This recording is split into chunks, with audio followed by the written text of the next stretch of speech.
علیکم شیخ صاحب۔ السلام ورحمۃ اللہ وبرکاتہ۔ شیخ صاحب میں سلیم بول رہا ہوں الخبر سے۔ جی سلیم صاحب۔ جی صاحب، سوال ایک یہ تھا ہمارے شیخ صاحب، اب جی آج کل جو ادارے ہیں، جو مذہبی یعنی ادارے ہیں انڈیا حیدرآباد کا میں بات کر رہا ہوں میں، جی کہ وہاں پر یہ قربانی آج کل جو کووڈ کی وبا پھیلی ہوئے ہے، ہاں جی، اس سے تعلق سے جو ہے وہ کہہ رہے ہیں کہ بھائی جو ہے آپ قربانی کے بجائے کوئی اور جیسے ادارے وغیرہ ہیں ان کو پیسے دے دیں، تو یہ کیسا رہے گا شیخ صاحب؟ قربانی کا بدل تو کچھ ہو ہی نہیں سکتا۔ اللہ تعالیٰ آپ کو جزائے خیر دے۔ یہ بات میرے علم میں بھی آئی ہے کہ ہمارے پاس اس سلسلہ کا فتویٰ جو عام طور پر آ رہا ہے وہ حیدرآباد سے ہی آتا ہے، حیدرآباد دکن سے، اور وہاں کی بھی جامعہ نظامیہ سے عید کے موقع پر بھی ایک فتویٰ آیا تھا رمضان کے آخر میں، اور اس وقت بھی ایک فتویٰ ان کا گردش کر رہا ہے، اور وہ کہہ رہے ہیں کہ قربانی کی بجائے آپ اپنے پیسے جو ہیں وہ کسی نہ کسی جگہ جمع کرا دیں، جبکہ صحیح بات یہ ہے کہ ہر دین میں قربانی اور نماز یہ دو چیزیں ہر دین میں موجود ہیں، کوئی بھی دین آپ لے لیں، قربانی اور نماز دونوں جگہ موجود ہے، ہر جگہ موجود ہے، اور ان دونوں کا بدل کوئی چیز نہیں ہے۔ اللہ رب العزت نے قرآن کریم میں نماز کا اور قربانی کا دونوں کا اکٹھے ذکر کیا ہے۔ قرآن کریم 30واں سپارہ سورۃ الکوثر، فصل لربک وانحر، چھوٹے سے سورت، سب سے میرا خیال ہے الفاظ اور آیات کے لحاظ سے سب سے چھوٹی صورت ہے، اس میں اللہ فرما رہے ہیں فصل لربک، اپنے رب کے لیے نماز پڑھ، وانحر اور قربانی کر۔ اور سورۃ الانعام کی آیت نمبر 162 میں اللہ رب العزت نے ارشاد فرمایا ہے قل ان صلاتی و نسکی و محیای و مماتی للہ رب العالمین، اے میرے نبی کہہ دیجئے کہ میری نماز، قل کہہ دیجئے میری نماز، میری قربانی، صلاتی و نسکی و محیای و مماتی، میری زندگی اور میری موت سب اللہ رب العزت کے لیے ہیں۔ تو نماز کا اور قربانی کا ذکر جو ہے اکٹھے آ رہا ہے، ہر قوم میں ہے، اور قربانی کا جس طرح نماز کا کوئی بدل نہیں، اس طرح اصلاً قربانی کا بھی کوئی بدل نہیں ہے۔ اور سعودی دارالافتاء جو کہ دنیا کا مشہور دارالافتاء ہے اور قرآن و سنت کے مطابق فتاویٰ صادر کرنے میں مانا ہوا دارالافتاء ہے، اس دارالافتاء نے یہ فتویٰ دیا ہے کہ قربانی سنت مؤکدہ ہے جمہور اہل علم کے نزدیک، اگرچہ احناف کے نزدیک یہ اس سے بھی ایک درجہ بڑھ کر یعنی واجب ہے، اور کہا گیا کہ صدقہ خیرات کرنے سے قربانی کرنا افضل ہے۔ دارالافتاء کا فتویٰ ہے کہ صدقہ خیرات کرنے سے قربانی کرنا افضل ہے، لیکن ایک شکل ہے کہ ایک آدمی بیمار ہے، بیمار اس طرح کا ہے کہ خطرہ ہے کہ اگر اس کا علاج نہ کروایا گیا تو یہ مر جائے گا، ایسی بیماری جس میں اس کے مر جانے کا خطرہ ہے، اس کے اپنے عزیز و اقارب اور رشتہ داروں میں کوئی ایسا شخص نہیں ہے جو کہ اس کے ساتھ تعاون کرے اور اس کو اس بیماری سے بچنے میں مددگار ثابت ہو، کوئی ایسا نہیں ہے، نہ رشتہ داروں میں اور نہ ہی کوئی دائیں بائیں، کوئی بھی ایسا نہیں ہے۔ ایسی شکل میں ظاہر ہے کہ انتہائی مجبوری کی حالت میں دارالافتاء کا فتویٰ ہے کہ آپ اپنی قربانی کا پیسہ اس کو دے کر اس کا علاج کرائیں تاکہ کہیں وہ مر نہ جائے۔ اور اس سے بہت پہلے شیخ الاسلام امام ابن تیمیہ رحمۃ اللہ علیہ انہوں نے بھی کہا کہ صدقہ اور قربانی دونوں میں سے افضل ترین عمل قربانی ہے، لیکن اگر کہیں کوئی ایسی حاجت یعنی شدید ترین حاجت آ جائے تو اس وقت آپ قربانی کی بجائے اس حاجت مند کی حاجت کو پورا کر دیں تو یہ بہتر ہے۔ اور علامہ محمد بن صالح العثیمین جو نہ صرف سعودی عرب کے بلکہ تمام عرب ممالک اور اگر یہ کہا جائے کہ تمام مسلمانوں میں معروف ہیں، ممالک اسلامیہ، بلاد اسلامیہ اور مسلمانوں میں معروف ہیں، کیونکہ ان کی کتابیں آج عربی کے بعد اردو میں، انگلش میں، کئی زبانوں میں ترجمہ ہو چکی ہیں۔ شیخ ابن عثیمین رحمۃ اللہ فرماتے ہیں کہ قربانی اور صدقہ یہ دو چیزیں ہیں، ان میں سے قربانی افضل ترین عمل ہے۔ قربانی افضل ترین عمل ہے، صدقہ نہیں۔ لیکن ایک چیز آ کے وہ کہتے ہیں کہ اگر ایک آدمی مقروض ہے اور اس کے پاس اس قرضہ کو اتروانے کی کوئی شکل نہیں ہے کہ وہ کسی طرح وہ بیچ کے وہ لے کے وہ دے کے یہ قرضہ اتار سکتا ہے، ایسی کوئی اس کے پاس شکل موجود نہیں ہے، تو اس شکل میں اور اس کا کوئی قرضہ اتروانے والا بھی نہیں ہے، یعنی نہ رشتہ داروں میں نہ باہر، تو ایک آدمی جسے یہ معلوم ہوا، جس تک یہ معلومات پہنچی کہ یہ مقروض ہے اور اس کی حالت یہ ہے، یعنی انتہائی آخری حالت میں ہے، تو اس آدمی کا قرضہ اتروا دیں اور جو قربانی ہے اس کا پیسہ اس کو دے دیں۔ اب یہ انتہائی مجبوری، انتہائی ضرورت، بلکہ شدید ضرورت کے موقع پر ہے، ورنہ اگر یہ کہیں نا کہ آج کل لوگ جو ہیں وہ کافی پریشان ہو گئے، اس میں کوئی شک نہیں ہے، پریشانی ہے۔ اور صحابہ کرام کے زمانہ سے لے کر جب سے یہ سلسلہ، تو قربانی کا سلسلہ تو معلوم ہے نا،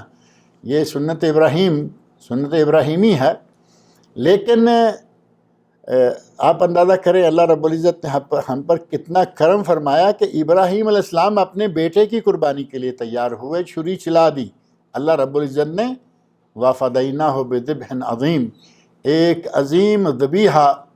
حضرت اسماعیل علیہ السلام کے مقام پر پہنچا کر انہیں بچا لیا۔ اللہ کہیں ہم سے بیٹے کی قربانی مانگ بیٹھتا تو ظاہر ہے کہ کیا ہوتا، ہم سب سمجھ سکتے ہیں۔ یہ سنت ابراہیمی ہے، اور اس سنت ابراہیمی پر نبی صلی اللہ علیہ وسلم نے عمل کیا۔ آپ مدینہ منورہ میں 10 سال رہے، قربانی دیتے رہے، آپ نے ہر سال قربانی کی۔ اگر کوئی کہے کہ صحابہ کرام میں غریب نہیں تھے، صحابہ کرام میں محتاج نہیں تھے، صحابہ کرام میں فقیر نہیں، صحابہ کرام میں بھی ایسے لوگ تھے، بلکہ بعض صحابہ کرام ایسے تھے کہ پاس پیسہ نہیں ہے تو وہ ادھار لے کے قربانی کر دیا کرتے تھے کہ قربانی تو کر دیں، سال پورا پڑا ہے، اللہ تعالیٰ انتظام کروائے گا۔ ہمارا ایک مسئلہ اور ہے، معذرت کے ساتھ ہمارا مسئلہ یہ ہے کہ ہم محتاج کی ضرورت، غریب کی حاجت، اور جتنے بھی حاجت مند لوگ ہیں ان کا تعاون صرف ان پیسوں سے کرنا چاہتے ہیں جن پیسوں کو ہمیں اب اپنے پاس رکھنے کی اجازت نہیں رہی، یعنی وہ ہمارا پیسہ نہیں رہا۔ زکوٰۃ ہے، زکوٰۃ سال بھر آپ کے پاس پیسہ پڑا رہا، سونا پڑا رہا، اور کسی کے پاس قرضہ پڑا رہا جو ملنے کے چانسز ہیں۔ ملنے کے چانسز میں اس لیے کہہ رہا ہوں کہ اگر قرضہ ڈوب جائے تو اس کی زکوٰۃ روک دی جائے، جب ملے 2، 4، 6، 10 سال کے بعد تو صرف 1 سال کی زکوٰۃ ادا کر دیں، پچھلے 9 سالوں کی دینے کی ضرورت نہیں ہے۔ اگر کسی قرضے کے بارے میں یقین ہے کہ یہ یقیناً ملنے والا ہے، آج کل پرسوں مہینے کو سال کو، اس کی زکوٰۃ دے دینی چاہیے۔ ملنے کی امید والا قرضہ ہو، زیورات ہوں گھر میں، جتنا سونا ہے اور جو کیش ہے جس پہ سال گزر چکا ہے، یہ سارے کا سارا جمع کر کے جب اس کا 2.5%، 2.5% الگ کرتے ہیں تو یہ ہے زکوٰۃ۔ یہ اب ہمارا تو پیسہ نہ رہا نا، وہ 10,000 نکلے، 10 لاکھ نکلے، اللہ کے بندے ایسے بے شمار ہیں جن کا لاکھوں میں صرف زکوٰۃ نکلتی ہے، اور بلکہ اس سے بھی زیادہ۔ اب یہ پیسہ جو ہے یہ ہمارا نہیں رہا، یہ اب اللہ رب العزت کے لیے ہم نے نکال دیا۔ اسی طرح سال میں 1 مرتبہ قربانی آتی ہے۔ ہمیں معلوم ہے کہ قربانی واجب نہیں تو کم از کم سنت مؤکدہ تو ضرور ہے، جمہور اہل علم کا مسلک ہے۔ اور کبھی کبھی ایسا بھی ہوتا ہے کہ جمہور کون اور فلاں فلاں کون، ہم سمجھتے ہیں کہ ہمیں تو قربانی دینی ہے، سارے لوگ دیتے ہیں، ہم کیوں نہ دیں، تو اس اعتبار سے بھی ہم قربانی کے لیے پیسہ جو ہے وہ جیسے تیسے الگ کر دیتے ہیں۔ اب قربانی کے لیے پیسہ الگ ہے، زکوٰۃ کے لیے پیسہ الگ ہے۔ اب غریب آئے گا تو زکوٰۃ کے پیسے سے، مسکین آئے گا تو زکوٰۃ کے پیسے سے، یتیم آئے گا زکوٰۃ کے پیسے سے، بیوہ آئے گی زکوٰۃ۔ ہم نے وہی پیسے روک کے رکھے ہوتے ہیں، وہی دیتے رہتے ہیں، اور اب قربانی کا موقع آیا تو اب بھی ہم یتیم کی، غریب کی، مسکین کی، محتاج کی مدد قربانی کے پیسے سے کرنا چاہتے ہیں، جو کہ صحیح رویہ نہیں ہے۔ صحابہ کرام، میں نے بتایا کہ صحابہ کرام غریب تھے، فقیر تھے، محتاج تھے، نبی صلی اللہ علیہ وسلم ہر سال قربانی دیتے رہے، لیکن کیا نبی صلی اللہ علیہ وسلم غریبوں، مسکینوں، محتاجوں کی مدد نہیں کیا کرتے تھے؟ آپ ان کی مدد بھی کرتے، قربانی بھی کرتے۔ اسی طرح صحابہ کرام ہیں، غریبوں کی مدد بھی کرتے، قربانی بھی کرتے۔ قربانی کے اور زکوٰۃ کے علاوہ اللہ نے ہمیں جو اتنا مال و دولت سے نواز رکھا ہے، اللہ کے بندے ایسے ہیں، میں جیسے عرض کر رہا ہوں کہ لاکھوں ریال، لاکھوں ڈالر، لاکھوں روپے، اس سے بھی زیادہ ان کی صرف زکوٰۃ نکلتی ہے۔ تو کیا ہم یہ صرف پیسہ، اسی پیسے سے ہم غریبوں کی مدد کریں؟ ہمارے پاس دوسرا پیسہ کوئی نہیں۔ قرآن کریم میں اللہ نے جا بجا انفاق فی سبیل اللہ، اللہ کی راہ میں خرچ کرنے کا حکم دیا، اور جا بجا اللہ نے ہمیں یہ حکم دیا کہ تمہارے حق میں، تمہارے مال میں حق للسائل والمحروم، سائل کا اور محروم کا حق ہے۔ زکوٰۃ کے علاوہ بھی پیسہ خرچ کرنا چاہیے۔ اگر کسی کی شادی کروانی ہے تو ہم کہیں گے جی زکوٰۃ کے پیسے سے کروا سکتے ہیں یا نہیں؟ کسی کی فیس دینی ہے، زکوٰۃ کے پیسے سے کرا سکتے ہیں یا نہیں؟ کسی کو کھانا دینا ہے، روٹی دینی ہے، کچھ بھی دینا ہے، زکوٰۃ۔ ہمارے پاس اللہ رب العزت نے زکوٰۃ کے پیسے کے علاوہ بھی پیسہ دے رکھا ہے، اس سے بھی خرچ کریں، اس سے بھی خرچ کریں۔ اور جہاں تک معاملہ ہے شادیوں میں زکوٰۃ کا پیسہ خرچ کرنے کا، ایک طرف تو یقیناً دل کو بڑی اچھی بات لگتی ہے کہ چلو جن کی بیٹیاں گھروں میں بیٹھی ہوئی ہیں ان کے ہاتھ پیلے ہو جائیں گے۔ دوسری طرف جو اصل حقیقت ہے وہ یہ ہے کہ ہمارے پاک و ہند میں، بنگلہ دیش میں بالخصوص، یہ جو بر صغیر ہے، سب کانٹیننٹ، اس میں ہماری شادیوں پر کم از کم 80% خرچہ ناجائز ہوتا ہے۔ بارات کے کھانے پر خرچہ ہوتا ہے، مہندیوں پر خرچہ ہوتا ہے، جہیز پر خرچہ ہوتا ہے۔ تینوں چیزوں کی شریعت میں کوئی مقام اور کوئی حیثیت نہیں، تینوں چیزیں ناجائز ہیں۔ اپنی زکوٰۃ کا پیسہ ناجائز جگہ پہ لگا کے آپ کیا کمائیں گے؟ اسی طرح بچہ ہے، وہ ایسے سکول میں پڑھ رہا ہے جس سکول میں اسلام نام کی کوئی چیز نہیں، دین نام کی چیز نہیں، بلکہ وہ لڑکوں کو، بچوں کو بے دین بنا بنا کے نکال رہا ہے۔ اس سکول کے بچے کی فیس جو ہے ہم اپنی زکوٰۃ سے اس پاک پیسے کو مناسب مقام پر خرچ کریں۔ آج ضرورت مند ہیں، یقیناً لاک ڈاؤن کی وجہ سے بڑے بڑے پلر گر گئے، بڑے بڑے لوگ جو بیچارے روزانہ کما کے کھا کے مزے سے زندگی بسر کر رہے تھے، وہ محتاج ہو گئے۔ ان کا تعاون کیجئے، یقیناً کیجئے، ضرور کیجئے، لیکن ضروری نہیں کہ صرف قربانی سے ہی کیجئے۔ ہاں، اگر کسی کے پاس اور پیسہ نہیں ہے، صرف یہی ہے جو قربانی پہ وہ لگا دے گا، اور اس کے ساتھ جیسا میں نے عرض کیا کہ کوئی وہ مقروض ہے جس کے قرضہ اتارنے کی کوئی شکل نہیں ہے، یا کوئی انتہائی شدید ضرورت مند محتاج مریض ہے جس کی موت کا خطرہ ہے، ایسی شکل میں قربانی کرنے کی بجائے پیسہ وہاں لگا دیں۔ اور یہ کہ مجموعی طور پر جیسے اس فتوے سے نظر آ رہا ہے، جامعہ نظامیہ حیدرآباد دکن کا فتویٰ ہے، وہاں سے تو لگتا ہے کہ وہ مطلقاً ہی کہہ رہے ہیں کہ قربانی چھوڑو،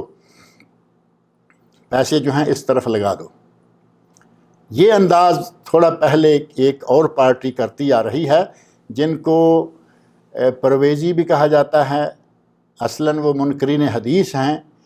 اور کویت حکومت نے ان کو باقاعدہ سرکاری طور پر غیر مسلم قرار دیا ہے۔ وہ کہا کرتے ہیں کہ یہ ہوم ٹو ہوم سیکریفائس، گھر گھر قربانی، جانور پر ظلم، اور یہ اور وہ، چھوڑو ان کو، غریبوں کی شادیاں کراؤ، یہ کراؤ، وہ کراؤ۔ نبی صلی اللہ علیہ وسلم کی احادیث سے لوگوں کو دور کرنے کی وہ کوششیں کر رہے ہیں۔ نبی صلی اللہ علیہ وسلم کی احادیث سے لوگوں کو بہکا رہے ہیں، ورگلا رہے ہیں، دور کر رہے ہیں۔ اور ایک ان کا داؤ یہاں قربانی کے موضوع پہ آ کے چل جاتا ہے کہ قربانی ہے تو اس کو چھوڑو، اور قربانی کی بجائے تم پیسے جو ہیں وہ بانٹ دو۔ قربانی قربانی ہے، اس کا بدل کوئی نہیں ہے، لیکن اگر آپ کے پاس اور کچھ نہیں ہے تو یہ 2-3 جگہیں جو میں نے ذکر کی ہے وہاں آپ قربانی کا پیسہ خرچ کر سکتے ہیں۔